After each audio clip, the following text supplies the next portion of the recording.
When this boy was born, his dad was horrified after seeing his face. The boy endured years of name-calling and rude stares. Years later, something unexpected happened.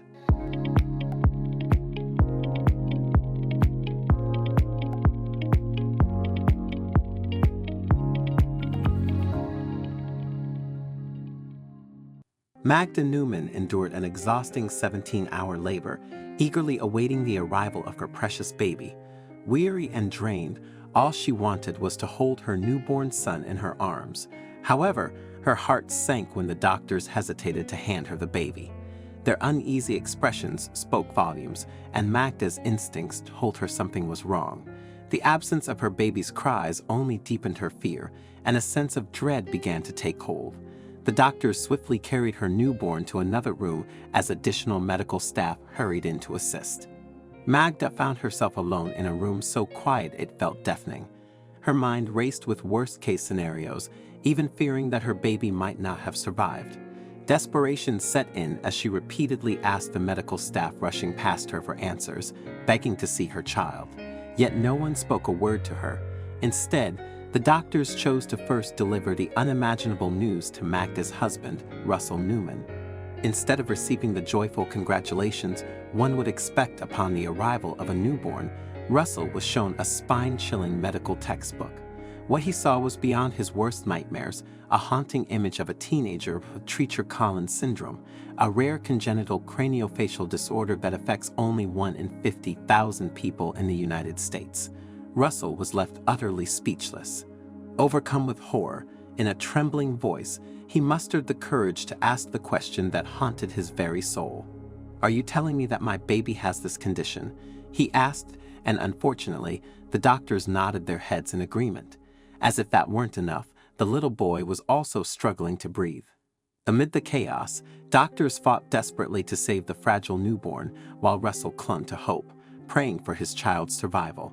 After intense efforts, they revived the baby and brought him to his parents. When Magda saw her son for the first time, her heart broke. His face lacked eye sockets, cheekbones, and ears, with a severely underdeveloped jaw, a sight that left both parents frozen in shock, unable to hold him. As the shock faded, unconditional love took over. With tearful resolve, they cradled their fragile son, naming him Nathaniel and vowing to fill his life with love. Yet it would take them a year to look at him without flinching. Concerned for his well-being, the anxious parents decided to reach out to the Institute of Reconstructive Plastic Surgery, or IRPS, at NYU Langone, a hospital specializing in treating children with Treacher-Collins syndrome.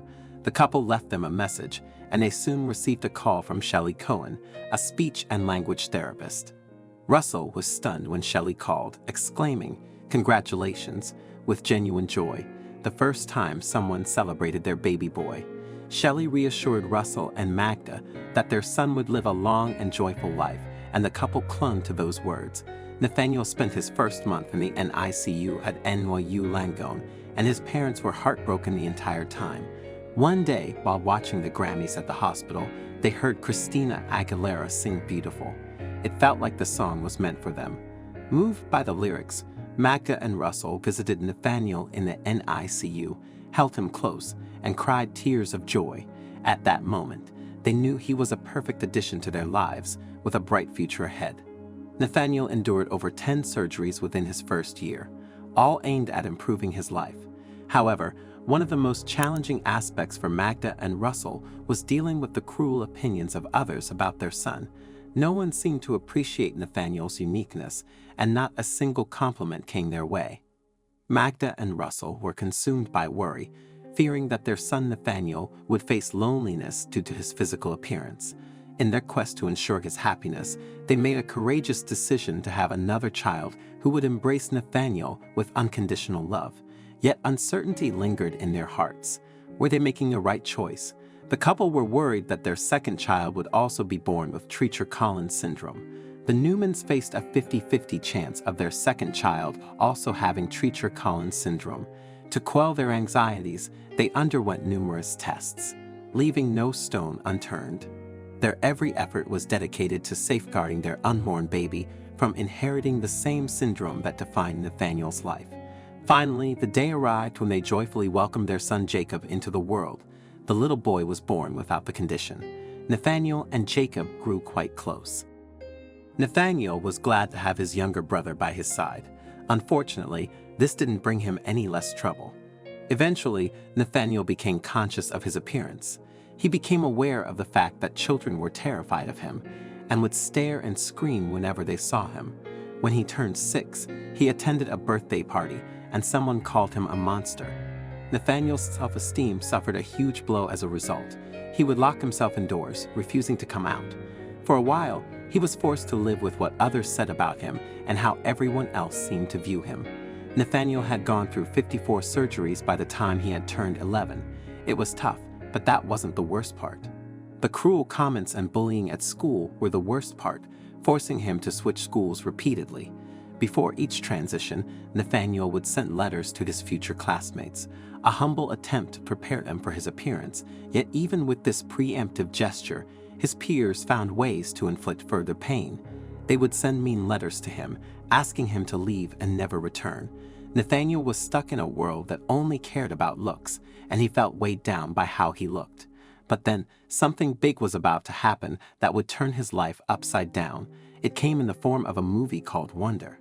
Adapted from a New York Times bestseller, this powerful story revolved around a boy with a facial difference navigating a harsh world that too often passes judgment based on superficiality.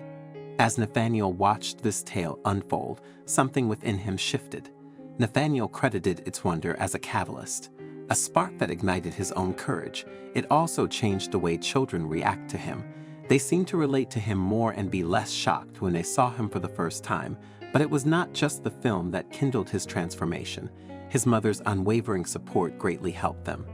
Motivated by their challenging journey, Nathaniel's mother, Magda, wrote a book titled Normal. A mother and her beautiful son share their inspiring story with the world.